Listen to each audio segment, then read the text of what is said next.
शासकीय कामकाजात खरेदी हा शब्द आपण सतत ऐकतो. सरकार रस्ते बांधतं, शाळा चालवतं, हॉस्पिटलमध्ये उपकरणं पुरवतं. पण या सगळ्यांसाठी लागणारी प्रत्येक वस्तू, साध्या पेन्सिलपासून ते मोठ्या मशीनपर्यंत, नक्की विकत कशी घेतली जाते? आज आपण सरकारच्या या शॉपिंगच्या जगात डोकाळणार आहोत. आपल्यासमोर महाराष्ट्र शासनाच्या खरेदी नियमावली आणि मार्गदर्शक तत्वांचा ढिगार आहे. पण काळजी करू नका, आपण यातलं सार काढणार आहोत. आजचा आपला उद्देश आहे की ही क्लिष्ट वाटणारी प्रक्रिया सोप्या भाषेत समजून घ्यायची. सरकार एखादी वस्तू खरेदी करताना किंमत, गुणवत्ता आणि सामाजिक जबाबदारी यांचा ताळमेळ कसा घालतो हे जाणून घेऊया. अगदी बरोबर. कारण हा फक्त पैशांचा व्यवहार नाहीये.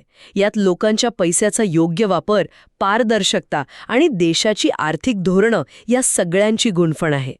चला तर मग या प्रक्रियेच्या प्रत्येक पैलूला उलगडून पाहूया. ठीक आहे, मग अगदी मुळापासून सुरुवात करूया. समजा एका सरकारी कार्यालयाला काही स्टेशनरी किंवा एक नवीन प्रिंटर घ्यायचं आहे. ते थेट दुकानात जाऊन घेऊ शकतात का? की त्यासाठी काही वेगळी पद्धत आहे? खूप चांगला प्रश्न आहे. म्हणजे खरेदीच्या रकमेनुसार पद्धत ठरलेली असते. अगदी किरकोळ खरेदीसाठी म्हणजे साधारण 5,000 रुपयांपर्यंत थेट खरेदी किंवा स्पॉट परचेसची सोय आहे. यात कार्यालय प्रमुख थेट बाजारातून कोणत्याही एका विक्रेत्याकडून वस्तू घेऊ शकतात. अच्छा, म्हणजे रोजच्या छोट्या मोठ्या गरजांसाठी फार किचकट प्रक्रिया नाहीये. पण समजा रक्कम यापेक्षा जास्त असेल तर काय होतं? हो, तर रक्कम 5,000 रुपयांपेक्षा जास्त पण 90 लाखांपर्यंत असेल तर दरपत्रक म्हणजेच कोटेशन पद्धत वापरावी लागते. यात बाजारातून किमान 3 वेगवेगळ्या पुरवठादारांकडून सीलबंद पाकिटात दर मागवले जातात. किमान 3? हो, मग सगळ्यांसमोर ते पाकिट उघडून ज्याने सर्वात कमी दर दिला आहे त्याची निवड केली जाते. हा पारदर्शकतेचा पहिला टप्पा आहे. म्हणजे स्पर्धा निर्माण करून सर्वोत्तम दर मिळवण्याचा प्रयत्न. पण आजकाल तर सगळं ऑनलाईन झालंय. या प्रक्रियेला डिजिटल स्वरूप देण्यासाठी काहीतरी असेलच. मी GEM पोर्टलविषयी खूप ऐकलंय. ते नक्की काय आहे? GEM म्हणजे गव्हर्नमेंट ई-मार्केटप्लेस. हे सरकारच्या खरेदी प्रक्रियेतलं एक म्हणायला गेलं तर क्रांतिकारी पाऊल आहे. क्रांतिकारी? हो, Amazon किंवा फ्लिपकार्ट सारखंच, पण फक्त सरकारी खरेदीसाठी. यामुळे संपूर्ण प्रक्रिया ऑनलाईन, वेगवान आणि अत्यंत पारदर्शक झालीये की नाही? हे ऐकायला खूपच सोयीचं वाटतंय. पण इथेही रकमेनुसार काही नियम असणारच, बरोबर? नक्कीच. GEM पोर्टलवर खरेदीचे 3 मुख्य स्तर आहेत. अगदी किरकोळ आणि रोजच्या गरजेच्या वस्तू म्हणजे साधारण 50,000 रुपयांपर्यंत तुम्ही पोर्टलवर उपलब्ध असलेल्या कोणत्याही विक्रेत्याकडून थेट निवडू शकता. अच्छा, थेट? हो, फक्त वस्तूची गुणवत्ता आणि स्पेसिफिकेशन्स जुळायला हवं. आणि मध्यम स्वरूपाच्या खरेदीसाठी म्हणजे रक्कम जास्त असेल तर? बरोबर. तर मध्यम स्वरूपाच्या खरेदीसाठी म्हणजे 50,000पासून ते साधारण 30 लाखांपर्यंत. 30 लाखांपर्यंत, ओके. हो, तर तुम्हाला पोर्टलवरच्या किमान 3 वेगवेगळ्या विक्रेत्यांच्या दरांची ऑनलाईन तुलना करणं बंधनकारक आहे. म्हणजे सिस्टमच मदत करते यात. अगदी. सिस्टमच तुम्हाला सर्वोत्तम 3 पर्याय दाखवते. आणि मग जो सर्वात कमी दर देईल, ज्याला आपण L1 म्हणतो, त्याच्याकडून खरेदी केली जाते. ठीक आहे. पण जेव्हा खरेदी खूप मोठी असते, म्हणजे 30 लाखांच्या वर, तेव्हा काय होतं? तेव्हा फक्त दरांची तुलना पुरेशी नसते का? नाही, अजिबात नाही. जेव्हा खरेदी मोठी असते, तेव्हा खऱ्या अर्थाने ऑनलाईन लिलाव किंवा बोली लावली जाते. यासाठी जेम पोर्टलवर बिडिंग किंवा रिव्हर्स ऑक्शन पद्धत वापरली जाते. एक मिनिट. रिव्हर्स ऑक्शन म्हणजे उलटा लिलाव? नेहमीच्या लिलावात तर किंमत वाढवण्यासाठी बोली लावली जाते. इथे नेमकं काय होतं हे तर खूपच वेगळं वाटतंय. बरोबर. हे नेहमीच्या लिलावाच्या अगदी उलट आहे. रिव्हर्स ऑक्शनमध्ये पुरवठादार किंमत कमी करण्यासाठी स्पर्धा करतात. अच्छा. एक ठराविक वेळ दिली जाते आणि त्या वेळेत जो पुरवठादार सर्वात कमी किंमत ऑफर करेल त्याला ते कंत्राट मिळतं. यामुळे शासनाला शक्य तितक्या कमी दरात वस्तू मिळण्यास मदत होते. म्हणजे खरेदीच्या किमतीनुसार पद्धत बदलते. आणि GEM पोर्टलमुळे ही प्रक्रिया सोपी आणि स्पर्धात्मक झाली आहे. पण जेव्हा कोट्यावधी रुपयांची खरेदी असते, जसं की एखादा पूल बांधायचा आहे किंवा मोठी यंत्रसामुग्री घ्यायची आहे, तेव्हा निविदा किंवा टेंडर हा शब्द हमखास ऐकू येतो. ही प्रक्रिया नक्की काय आहे? अगदी बरोबर. जेव्हा खरेदीची रक्कम 90 लाख रुपयांपेक्षा जास्त असते, तेव्हा ई-निविदा म्हणजेच ई-टेंडरिंग पद्धत वापरणं बंधनकारक आहे. ही एक अतिशय विस्तृत आणि नियमबद्ध प्रक्रिया आहे. यात मुख्यत्वे 2 प्रकार आहेत: मर्यादित निविदा आणि खुली स्पर्धात्मक निविदा. मर्यादित निविदा म्हणजे काय? नावाप्रमाणेच ती काही ठराविक पुरवठादारांसाठीच असते का? हो, काही विशिष्ट आणि अपवादात्मक परिस्थितीतच ही पद्धत वापरली जाते. उदाहरणार्थ, जर एखादी नैसर्गिक आपत्ती आली आणि तातडीने मदत साहित्य खरेदी करायचं आहे, तेव्हा खुली निविदा प्रक्रिया राबवायला वेळ नसतो. हां, बरोबर. किंवा खरेदी करायची वस्तू ही प्रोप्रायटरी आयटम असेल, म्हणजे ती फक्त एकाच विशिष्ट कंपनीकडे उपलब्ध असेल. अशावेळी मर्यादित निविदा काढली जाते. आणि दुसरा प्रकार? खुली स्पर्धात्मक निविदा. हाच सर्वाधिक वापरला जात असणार. हो, ही सर्वात पारदर्शक आणि आदर्श पद्धत मानली जाते. यामध्ये वृत्तपत्रांमध्ये आणि शासनाच्या अधिकृत संकेतस्थळावर म्हणजे mahatenders.gov.in सारख्या जाहिरात प्रसिद्ध केली जाते. यामुळे जास्तीत जास्त पुरवठादारांना यात भाग घेता येतो आणि निकोप स्पर्धा होते. या जाहिरातीसाठी काही कालावधी निश्चित असतो का? की आज जाहिरात देऊन उद्या निविदा भरायला सांगतात? नाही, तसं नाही. पुरवठादारांना निविदा तयार करण्यासाठी पुरेसा वेळ मिळावा यासाठी कालावधी ठरवून दिलेला आहे आणि तो खरेदीच्या रकमेवर अवलंबून असतो. उदाहरणार्थ, 25 लाखांपर्यंतच्या कामासाठी किमान 7 दिवस, तर 2 कोटींपेक्षा जास्त रकमेच्या कामासाठी किमान 21 दिवसांचा कालावधी देणं बंधनकारक आहे. मी या नियमांमध्ये वाचलं की निविदा भरताना पॅन क्रमांक बंधनकारक केला आहे. यामागचा विचार काय आहे? आर्थिक पारदर्शकतेसाठी अत्यंत महत्त्वाचा नियम आहे. पॅन क्रमांक असल्यामुळे प्रत्येक व्यवहार सरकारला आणि कर विभागाला माहीत असतो. कोणताही व्यवहार लपून राहत नाही. या प्रक्रियेत अजून एक खूप रंजक पद्धत वापरली जाते. तिला 2 लिफाफा पद्धत किंवा 2 बीड सिस्टम म्हणतात. 2 लिफाफे? मला वाटलं होतं की सगळ्यात कमी किंमत देणाऱ्याला सरळ काम मिळतं. मग हे 2 लिफाफ्यांचं नाटक कशासाठी? तांत्रिक आणि आर्थिक असं वेगळं का करायचं? खूप छान प्रश्न विचारला.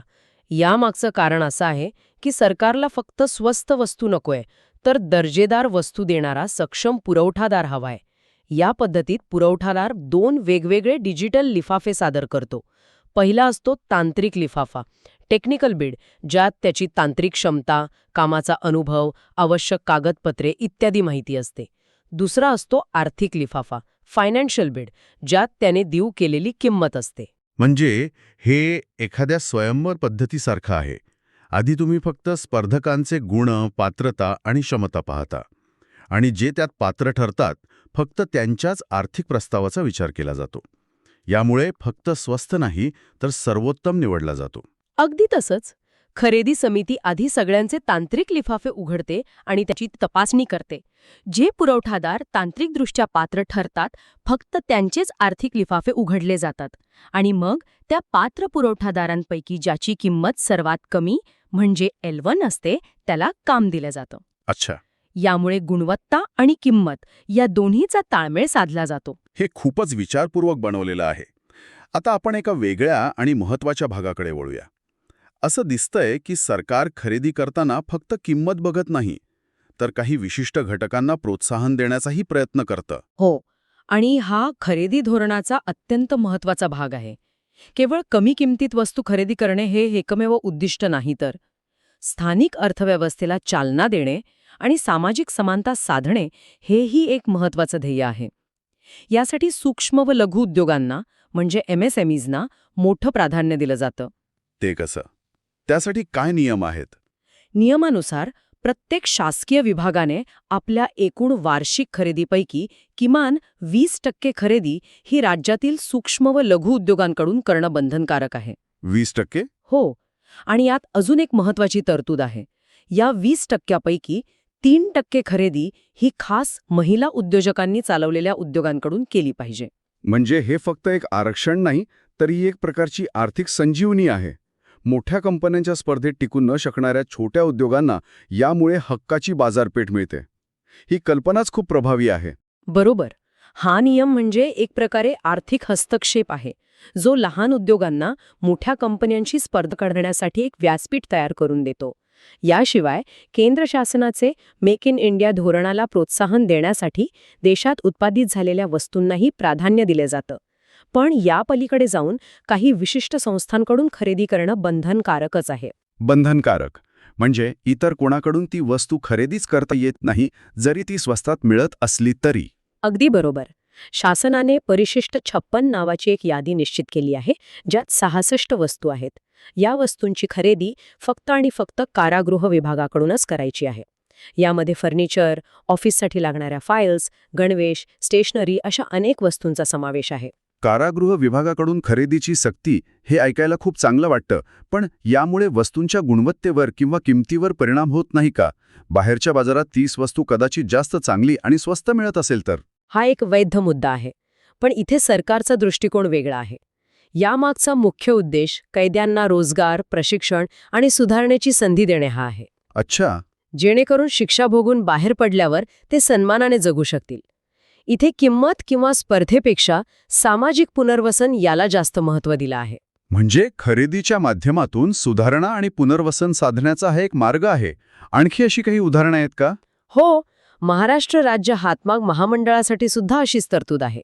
शासनाने परिशिष्ट 92 मध्ये 11 वस्तूंची यादी दिली आहे, ज्यांची खरेदी फक्त हातमाग महामंडळाकडूनच करायची असते. अच्छा. यात बेडशीट, टॉवेल, सतरंजी, पडद्यांचे कापड अशा वस्तू येतात. यामुळे राज्यातील विणकरांना आणि हातमाग उद्योगाला मोठी मदत मिळते. म्हणजे काही ठिकाणी तर सरकार जाणीवपूर्वक जास्त पैसे देऊनही विशिष्ट गटाकडून खरेदी करते. पण काही क्षेत्र अशी असतील जिथे गुणवत्तेशी आणि वेळेवर उपलब्धतेशी अजिबात तडजोड करता येत नाही. उदाहरणार्थ लोकांच्या आरोग्याचा प्रश्न.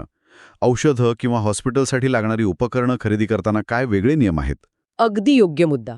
आरोग्य क्षेत्रातील खरेदीसाठी एक विशेष आणि केंद्रीकृत व्यवस्था आहे. यासाठी हाफकिन बायोफार्मास्युटिकल्स कॉर्पोरेशन लिमिटेड, ज्याला आपण हाफकिन महामंडळ म्हणून ओळखतो, ही संस्था काम करते. सार्वजनिक आरोग्य विभाग, वैद्यकीय शिक्षण विभाग आणि इतर शासकीय संस्थांना लागणारी औषधे, वैद्यकीय उपकरणे यांची खरेदी याच संस्थेमार्फत केली जाते. खरेदीचं केंद्रीकरण करण्यामागे काय कारण असेल? यामागे अनेक कारणं आहेत. पहिलं म्हणजे मोठ्या प्रमाणात खरेदी केल्यामुळे दर कमी मिळतात. दुसरं म्हणजे औषधं आणि उपकरणांच्या गुणवत्तेची तपासणी करण्यासाठी तज्ज्ञांची गरज असते, जी हाफकिन महामंडळाकडे उपलब्ध आहे. बरोबर. यामुळे प्रत्येक हॉस्पिटलला स्वतः खरेदी करण्याची गरज पडत नाही आणि गुणवत्तेची खात्री राहते. या प्रक्रियेत पुरवठादारांवर काही विशेष अटी असतात का? हो, आहेत. पुरवठादाराकडून एकूण खरेदी किमतीच्या 1.5% म्हणजे 1.5% रक्कम सेवा शुल्क म्हणून घेतली जाते. तसेच पुरवठादाराला राष्ट्रीयकृत बँकेत एक ठराविक अनामत रक्कम म्हणजे सिक्युरिटी डिपॉझिट जमा करावी लागते. अच्छा. जर त्याने वेळेत आणि योग्य गुणवत्तेचा पुरवठा केला नाही तर ही रक्कम जप्त केली जाऊ शकते. हा एक प्रकारचा दबाव असतो, जेणेकरून पुरवठादार हलगर्जीपणा करणार नाही. हे सगळं ऐकून एक प्रश्न मनात येतोय. एवढ्या मोठ्या खरेदी प्रक्रियेत कोट्यावधी रुपयांचे निर्णय घेताना अंतिम अधिकार कोणाकडे असतो? एखादा अधिकारी स्वतःच्या अधिकारात निर्णय घेऊ शकतो का? की गैरप्रकार टाळण्यासाठी काही वेगळी व्यवस्था आहे? गैरप्रकार टाळण्यासाठी आणि निर्णयांमध्ये सामूहिक जबाबदारी आणण्यासाठी विविध स्तरांवर खरेदी समित्या स्थापन करणं बंधनकारक आहे. कोणताही एक अधिकारी मोठे निर्णय घेत नाही. या समित्यांमध्ये कोण कोण असतं? त्यांची रचना कशी असते? या समित्या वेगवेगळ्या स्तरांवर असतात. उदाहरणार्थ, विभागीय स्तरावर त्या विभागाचे प्रमुख अध्यक्ष असतात. जिल्हा स्तरावर जिल्हाधिकारी किंवा जिल्हा कार्यालयाचे प्रमुख अध्यक्ष असतात. पण या समित्यांमध्ये एक अत्यंत महत्त्वाचा सदस्य असतो, तो म्हणजे लेखा व कोषागार विभागाचा प्रतिनिधी. लेखा विभागाचा प्रतिनिधी का? त्यांचं काय काम असतं? ते ह्या समितीचे आर्थिक पहारेकरी असतात असं म्हणायला हरकत नाही. कोणताही निर्णय आर्थिक नियमांच्या चौकटीत बसतो आहे की नाही, पैशाचा वापर योग्य प्रकारे होतो आहे की नाही, हे पाहण्याची जबाबदारी त्यांची असते. त्यांच्यामुळे प्रक्रियेत आर्थिक शिस्त येते. आणि जर खरेदीचं मूल्य खूपच जास्त असेल, समजा 5 कोटी रुपयांपेक्षा जास्त, तर निर्णय घेण्याचे अधिकार अजून उच्च पातळीवर जातात. अशा वेळी त्या विभागाच्या सचिवांच्या अध्यक्षतेखालील उच्चस्तरीय समितीची मान्यता घेणं आवश्यक असतं.